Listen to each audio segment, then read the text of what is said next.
Welcome to the Writing Interest Group, Month 5. I am Sarah, and today I will be talking about narrative essays. In a narrative essay, you tell a story. This story is most often about a personal experience and narrates what happened. However, the purpose of a narrative essay isn't only to tell a tale, but also to set forth and expand upon the importance of the experience. So it typically is concluded with a message of a lesson learned, or a wholesome ending that ties together the significance of the story. A narrative essay is also known as a personal essay, and often tells a story based on your own life, hence the name. I find that stories are more powerful when you are connected to it somehow, because the writing comes from the heart. Some basic tips for writing a narrative essay are to write with condensed word choices, meaning don't give details that don't mean anything to your story or make the essay too wordy. Second is to write chronologically, more preferably over a short period of time. You are trying to share your truth and make your story inspirational, so you most likely will be focusing on a specific, detailed moment and the outcome.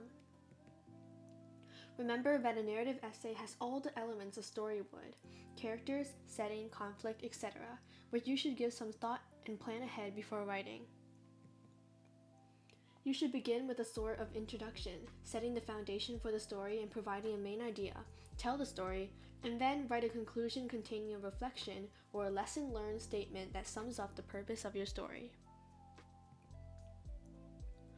Now that you know the basics, I ask that you take a meaningful personal experience that you learned something from, put your pen to paper, and start writing a narrative essay.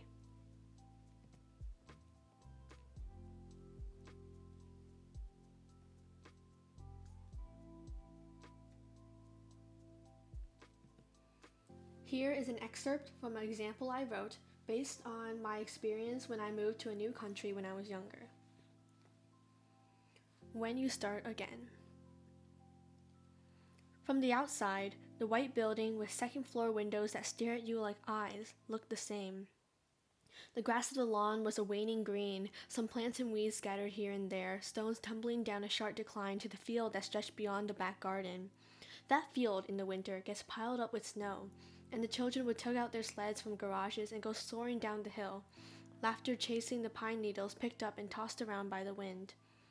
When the snow melts, the bowl-shaped field becomes a tiny lake, and everyone would go kayaking just past the backyard.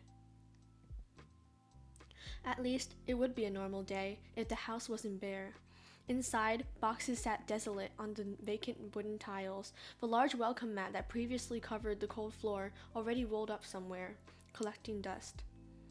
A truck had idled at the front door for most of the day, other boxes full of things already loaded into its open truck, and around the house, empty cabinets flopped agape like open mouths, glasses and plates carefully packed up into foam-coated containers. Though the rest of the neighborhood may be quiet, it was quite busy here the past few days, workers coming and going, people talking and talking until it all blurred together.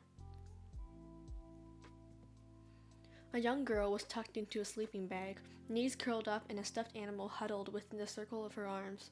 She tried desperately to fall asleep, but the memory of the detached legs of her piano stacked on the floor as the workers ferried the main body out into the truck is stuck in her wildly turning mind.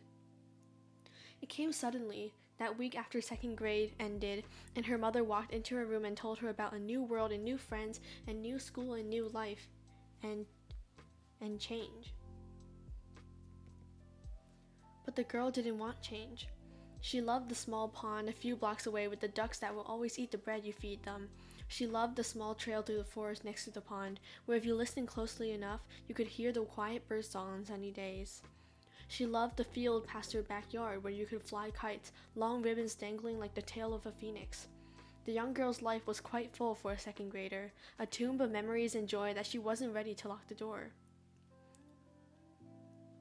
A howling wind whipped through the evergreens in her backyard, and under the deep baritone song of thunder, she fell into a restless sleep.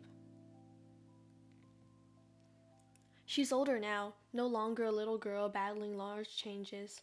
The steps of the bus disappear as she steps onto the sidewalk, backpack slung over her shoulder as she walks home, her new home.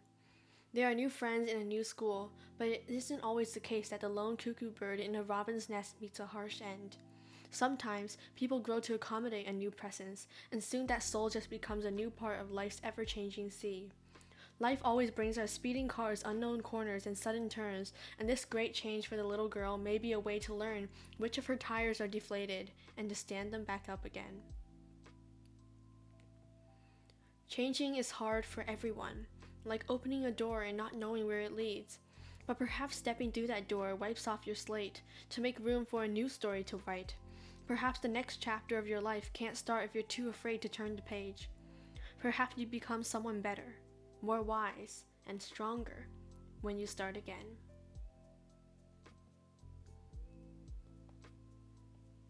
Remember that your story inspires and teaches the reader, and so it must first inspire and teach yourself. This is why a narrative essay is so profound, deep, and powerful, because it draws from a personal experience, and you know exactly the story and the central idea you want to share. You know what made the experience meaningful, and how to write it so that it's meaningful to the readers as well.